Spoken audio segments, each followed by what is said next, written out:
இப்ப நீங்க இண்டிகோ மேல ஒரு வழக்கு தொடுத்ததா சொன்னீங்க. அப்ப நீங்க என்னலாம் ஆதாரம் குடுத்திருந்தீங்க? அவங்க சைட்ல இருந்து என்னலாம் கேட்டாங்க? அவங்க என்ன குடுத்தாங்க?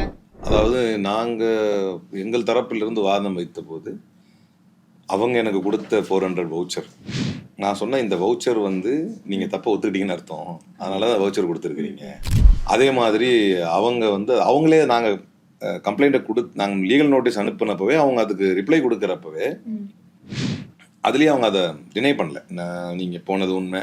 இந்த டேட்ல, இந்த தேதியில, இந்த இடத்துல நீங்க டிராவல் பண்ணீங்க.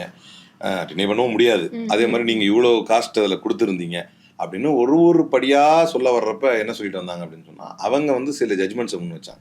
ஒரு ஜட்மெண்ட்டை முன்னிறுத்தி இந்த ஜட்மெண்ட் படி வந்து இவருக்கு ரீஃபண்ட் தர முடியாது, இவர் வந்து கேட்கறது தப்பு அப்படின்னா, அப்ப அந்த ஜட்மெண்ட் என்ன சொல்லுது ஆக்சுவலா அப்படின்னு பார்த்தா, அவர் வந்து இங்க இருந்து யூகேக்கு ஏதோ ஒரு கண்ட்ரிக்கு போயிருக்காரு. போனா அதை வந்து கோர்ட்லயே சொன்னேன், இந்த ஜட்மெண்ட் எனக்கு பொருந்தாது. ஏன்னா அவர் யூகேக்கு போறாரு, போறப்ப வந்து ஏதோ ஒரு கோல்டோ ஏதோ ஒரு ஆர்னமெண்ட்ஸ் எடுத்துட்டு போறாரு. போற இடத்துல அவர் வந்து என்ன ப்ரீபோன் பண்ணி முன்னால ஃபிளைட்ல அனுப்புறீங்களான்னு கேட்கறாரு. அதுக்கு அந்த ஏர்லைன்ஸ் அக்செப்ட் பண்ணிட்டு அவரை வந்து சீக்கிரமாவே அனுப்பி விடுறாங்க. அப்ப போய் யூகேல போய் இறங்குறாரு. இறங்கிட்டு அவர் போறது கோல்டு எல்லாமே வந்து ஒரு எக்ஸ்போல சேல் பண்ண போறாரு.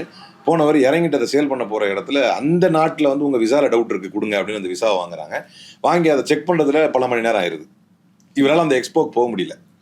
போக முடியாம இருந்ததுனால என்ன ஆச்சுன்னா, இவர் எதுக்காக டெக்ளேர் பண்ணி இவ்வளவு நகையெல்லாம் கொண்டு வந்தாரோ இதெல்லாம் அங்க போய் சேல் பண்ண முடியாம போய் லாஸ் ஆயிடுச்சு.